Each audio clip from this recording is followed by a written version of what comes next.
Sandali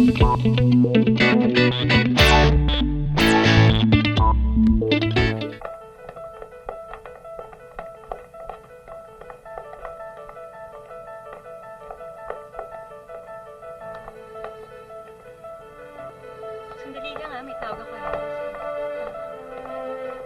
Hello? Hello? Fourth floor. Fifth floor, please. Number 10. Third floor. 7. 8. Overloaded na po tayo. Kailangan mag-boss ng isa. Ay na nga eh.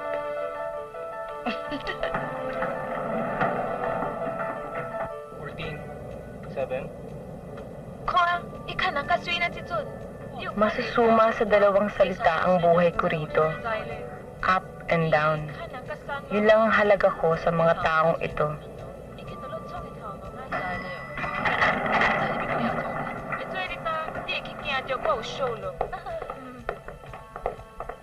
Eighth floor. What's up?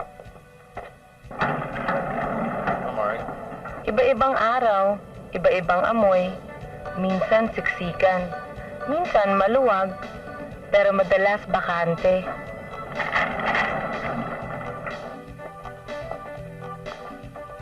Diyan tayo?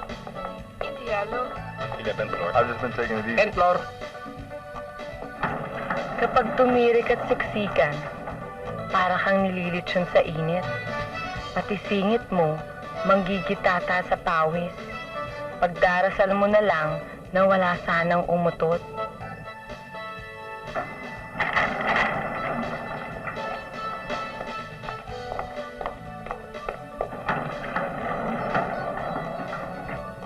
So what's your plan this weekend?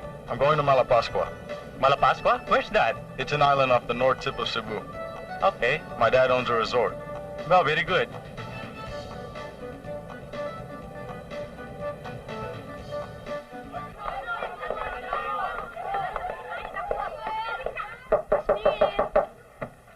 Hasmin, buksan mo to! Hasmin!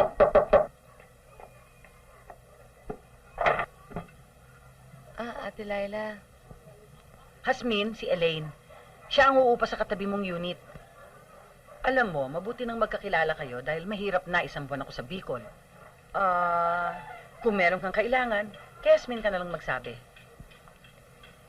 Ma'am, bukas ko pa po kasi mapupuno yung 2.5 na kulang ko sa 2 months advance.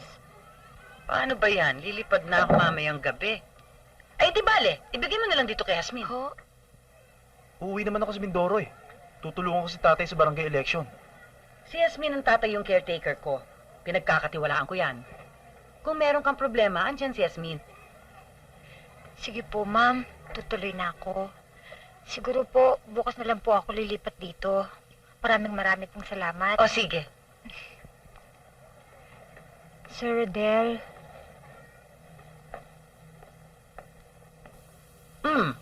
Mauna na ako ah. Mm-mm. Tawagan mo ako pagbalik mo galing Bicol. Salamat sa 2.5.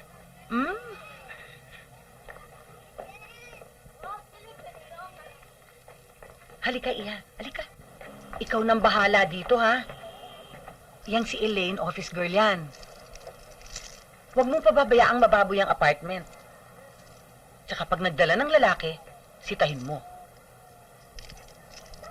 Sana ate, dito na lang sa unit ko pinatira. Total, kailangan ko rin naman ng kasama. Hirap pa ako sa upa dito sa unit ko mula nang umalis si Osang. Kung sa ayaw makipag-share ng tao eh. At saka bakit? Sinisingil ba kita ng buo? Oh, heto na yung mga susi ha. Saan na ba yun? Eto. Yan, 3 maliliit na yan. Yan ang susi ng unit ni Elaine. At saka bukas, pagbigay niya ng 2.5 na natitira, i-deposito mo na sa bangko ko yan. Sige na. At saka sa akin mo lang susoli ang mga yan, ha? Ate kasi... Wala ka ng choice. Ikaw ang maiiwan dito eh. At saka, hindi mo naman ako siguro tatakbuhan. Tandaan mo, pareho tayo ng pinanggalingang probinsya at ang kuya ko, pulis. Ay, nga pala.